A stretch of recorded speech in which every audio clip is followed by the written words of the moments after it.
La force d'un cours Moodle, c'est qu'on est capable d'avoir plusieurs enseignants à l'intérieur d'un cours, d'un même cours, et d'avoir plusieurs étudiants dans un même cours.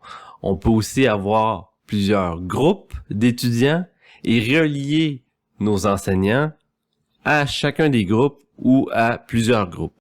Donc, on a vraiment un gros potentiel pour pouvoir justement vivre un cours à plusieurs enseignants et à plusieurs élèves en même temps. Je vais voir avec vous comment on peut faire pour attribuer justement des enseignants à un groupe spécifique d'élèves.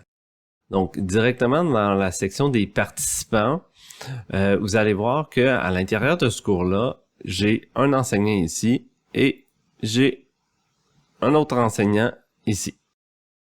Donc, j'ai deux enseignants. J'ai plusieurs groupes à l'intérieur de ce cours-là. Donc, j'ai plusieurs groupes d'élèves à l'intérieur de ce cours-là. Si je regarde, mon enseignante n'a pas de groupe en tant que tel ici. Et ici, moi-même, en tant qu'enseignant, je n'ai pas de groupe en tant que tel d'attribuer. Donc, le but ici, ça va être vraiment de nous attribuer des groupes afin de corriger. Donc, d'avoir chacun de nos groupes et de pouvoir justement aller corriger les devoirs, par exemple. Parce que l'opportunité ici, c'est vraiment de se séparer des groupes et concrètement, au niveau des activités, on va être en mesure vraiment d'aller distinguer lesquels sont mes groupes et lesquels sont les groupes de l'autre enseignant. Donc, je me dirige à l'intérieur de la section des groupes.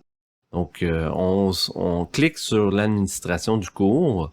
Donc, peu importe le visuel que vous allez avoir, sélectionnez administration du cours. Vous allez aller dans utilisateur et groupe. Donc, vous voyez que les groupes ont déjà été créés. Donc, à l'intérieur des groupes, on a attribué des élèves. Ce qu'il faut savoir, c'est qu'à l'intérieur d'un groupe, on est capable d'attribuer aussi des enseignants. Donc, ici, l'enseignante Émilie Turcotte, on pourrait l'ajouter à l'intérieur du groupe. Donc, elle va avoir l'opportunité de gérer ce groupe-là et de faire la correction des devoirs par rapport à ce groupe-là.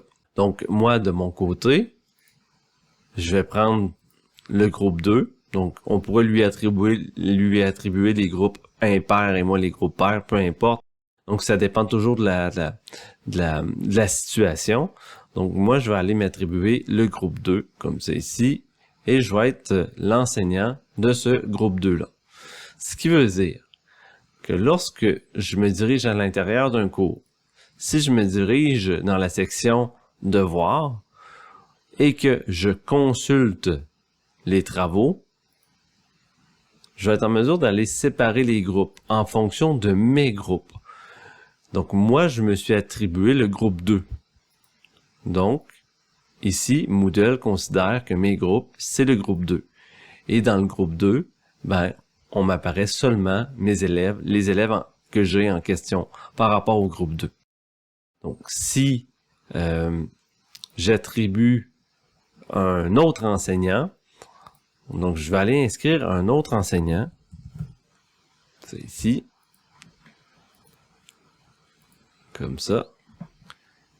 Donc, vous voyez que j'ai mon enseignant qui est sous mon adresse CSSBE et mon autre enseignant qui est sur Récit. Donc, ici, j'ai pas de groupe. Donc, si je prends cet enseignant-là et que je vais voir le devoir en question pour pouvoir en faire une correction, vous allez voir que groupe séparé, je n'ai pas de groupe qui est nécessairement attribué à moi. Donc, je vais pouvoir voir l'ensemble des élèves. Par contre, si on refait la procédure de tantôt, administration du cours, utilisateur groupe, et que je vais aller attribuer le groupe 3 à ce nouvel enseignant, comme c'est ici, lorsque je vais